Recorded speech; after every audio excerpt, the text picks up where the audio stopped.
Hi, എല്ലാവർക്കും സൽമാൻ ടച്ചിലേക്ക് സ്വാഗതം.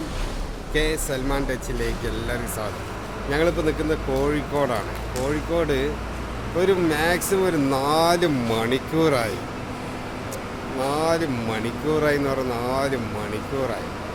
എല്ലാവരും സബ്സ്ക്രൈബ് ചെയ്യട്ടെ നമ്മുടെ ചാനൽ സൽമാൻ ടച്ചിലേക്ക്. എല്ലാവരും സബ്സ്ക്രൈബ് ചെയ്യൂ, കമൻറ്റ് ചെയ്യൂ. ഒരു വണ്ടിയില്ല, മാനന്തവാടിയില്ല, മറ്റേ വയനാട്ടിലേക്ക് സുൽത്താൻ ബത്തേരിക്കില്ല, ഒരു വണ്ടിയില്ല. അത് എത്ര ജനങ്ങളാണെന്നറിയോ ഇങ്ങനെ വെയിറ്റ് ചെയ്ത് നിൽക്കുന്നത്. ഇവിടെയാണെങ്കിലോ ഇഷ്ടംപോലെ വണ്ടി ഇട്ട് വെച്ചിട്ടുണ്ട്, ഒരു വണ്ടിയില്ല. അപ്പോൾ ഇതിനൊരു മറുപടി ഉണ്ടാക്കി തരണം. എല്ലാവരും ഷെയർ ചെയ്യണം, കമൻറ്റ് ചെയ്യണം, പിന്നെ സബ്സ്ക്രൈബ് ചെയ്യണം, മറക്കരുതേ. കോഴിക്കോടുള്ള ജനങ്ങളുടെ ഒരു ബുദ്ധിമുട്ട്, വയനാട് ജില്ലയ്ക്ക് വണ്ടിയില്ല.